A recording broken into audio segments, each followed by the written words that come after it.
2. Hey winners, remember we're all about making disciples by reaching and raising the next generation to live out God's truth. We're discipling one another. That's what we're doing. And we've talked about reaching the next generation. I want to spend the next few weeks talking about the next generation, who they are, what they're like, and how to reach them. Now remember, as a church, we have defined the next generation as those aged 30 and under. And so let me tell you just a little bit about the generations. I am the oldest of what they call the millennial generation. I'm at the front end of the millennials. I'm 36 years old. And then the generation after that, they're calling Generation Z. Now, Generation Z can be classified in different ways, but for today's purposes, it's those around age 22, 23, and younger. So many of you, it might be your kids or grandkids. Now, today I want to just kind of inform you a little bit about Generation Z because they're very different than any generation we've ever seen. And as a staff, we're reading this book right here called Meet Generation Z. And it's written by a pastor and theologian and kind of a sociologist that studies the culture. And it's really helped us understand this generation a lot more. If we want to reach them, we kind of need to know how they talk. And so this week, in this video, I want to explain a little bit about who they are, and then the coming weeks, we want to talk about how we're going to reach them and what we're going to do to engage this generation. So we're talking about meet the next generation. So those 30 and under. First of all, let me just say this. This generation we're trying to reach, they are not the enemy. They're the mission field. They're not the enemy, they're the mission field. When I tell you about this generation, a lot of it's going to be troubling to you, and you're just going to get a little frustrated and say, why are they like this? They're like this because they're full of sin, just like you are, and they're raised in a culture that's very different than maybe the culture even I was raised in, and they're raised in a culture that accepts things as okay that the Bible clearly says are not okay. So let me tell you a little bit about them.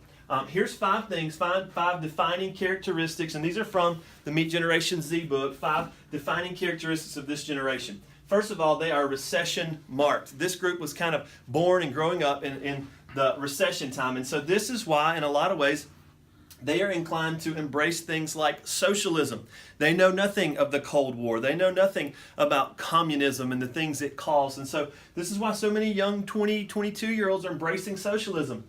They believe that they can make a difference through the political system, and so they believe they can do that. So they're inclined to socialism. So many of them think it's a way to help the poor. And so they're recession marked. The second thing that's really interesting about this generation is they're Wi-Fi enabled.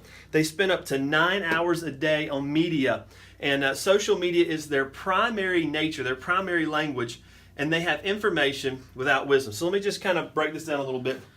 When we say they spend 9 hours on media, oftentimes it's not on one device. So they're not on their phone. They might be on their phone and on their computer while listening to something in their ears and driving all at the same time. They ingest media at such a rate we can't hardly even imagine. And then also social media is their primary nature. While most of us, social media is something that came along as we were growing up, for them, they've grown up with social media their whole life, and so they speak the nature of social media, and it's kind of hard for them to interact in a personal way because they're so used to interacting in a digital way.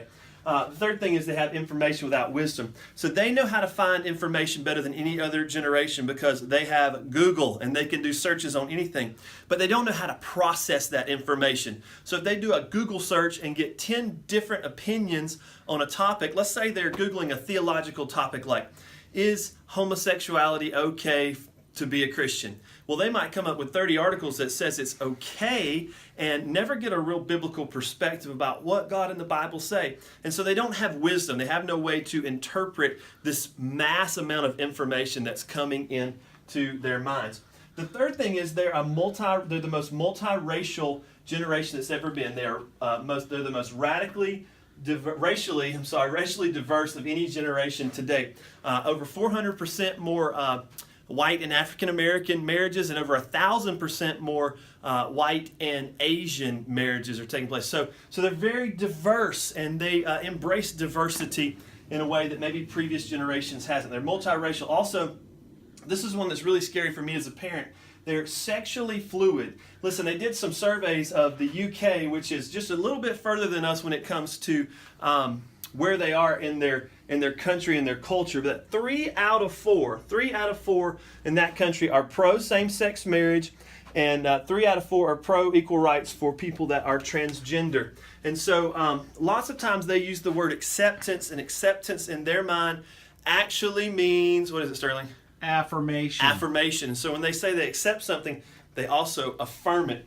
And so this was a little scary to me as well. In the UK survey, 49%, so half of the population of those 18 to 24 years old identified as something other than 100% heterosexual. So the culture is embracing the sexual fluidity, and it's getting into the next generation, Generation Z. And so we have to remember that as we're communicating with these generation, how to communicate with them. And then the final thing is they are post-Christian.